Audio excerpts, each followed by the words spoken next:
My name is Maya. Maya Macatumpag Murray. Home is my family. Home is Richmond, British Columbia, where I was born. Home is Langley, BC, where I live now.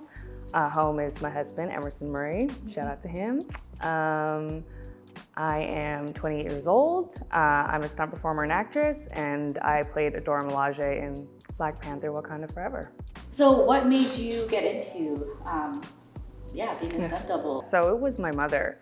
My mother was one of the first Black Canadian stunt women about 20 years ago in Western Canada. She definitely was a pioneer, and she had her career, and that's how I was introduced to stunts. I was curious, so this is the fanboy in me. Okay. Right? This isn't your first kind of involvement in the Marvel-ish universe, right? It is. It is, hey? It is my first time. Oh my goodness, yeah, okay. It's my first time in the land and first time in Wakanda. It's, first everything. Yeah, can you speak about what that experience was like for you, kind of being in Wakanda? Oof, it's so hard not to get emotional, because when I watched the first movie, when I saw the Dora Milaje specifically, those beautiful, strong, bald-headed, tattooed women, dark-skinned Black women, I cried.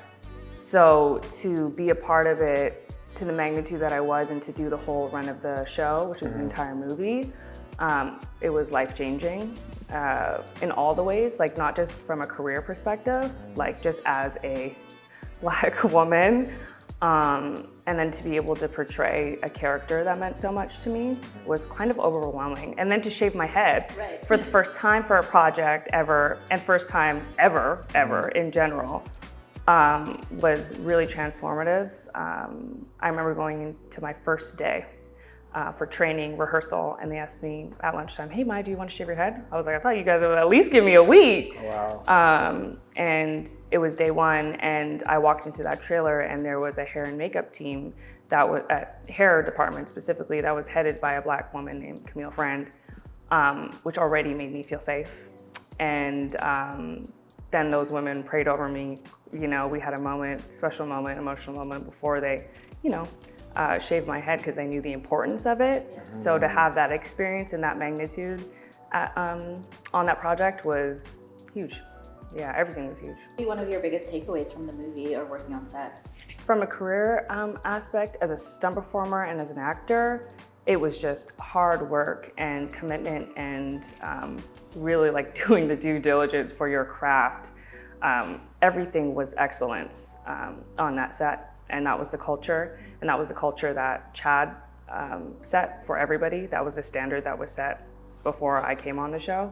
So to enter into that world and to see that they really did live what they spoke of in terms of the training, we would run a mile every day for 3 months in the Georgia hot sun. We would do stances, martial arts, weapons training for another 3 hours. We would do abs. Then we would go do fight choreography and concepts for all these different characters in the movie. And that was every day, 8 hours a day, nonstop outside. So just hard work and dedication and real passion for your craft is what I took away from it more than anything. And what do you find motivates you to do the work that you do? To be able to change experiences for the next generation. I want the next generation of Black stunt women to be more comfortable, more safe, and I want them to have more opportunities and feel like they can step into those opportunities and be unapologetic.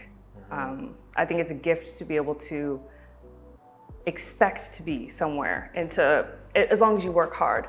But I feel like for Black women, it's very hard, even when you work hard and you earn it, to feel like you should be in that position and to not have that imposter syndrome. And it would be so beautiful to have a next generation of performers that really come into that power and just step into it. Could you speak a little bit to, the recognition that stunt women, stunt men get, and your involvement not too long ago? Yeah, it's the Taurus World Stunt Awards. They're our highest kind of award that we have within stunts. They take place every year in LA, and they recognize the best performance by a stunt woman, hardest hit, best wire moves, things like that. And I was nominated for 2 Tourist World Stunt Awards during COVID, actually. Amazing. Yeah, for best stunt by a stunt woman and hardest hit. I did a gag on a movie called Good Boys and flew into the side of a truck. So it was a hard hit. Yeah. Thank you so much for being able to take time out of your day just to be able to have this conversation with us. We're really excited to see the movie. I may not be as much of a nerd, but I'm excited to just see, the women just be in that position in this movie, and I'm really excited to see it. So thank you once again for just taking the time out. Thanks for having me. Absolutely. Well, thank you for listening to this Q&A. I just want to thank the organizers from Black Women Connect Vancouver and Link Up for providing this space. I hope you guys enjoy it. We gave our blood, sweat, and tears to this film in Wakanda, so enjoy it. Much love.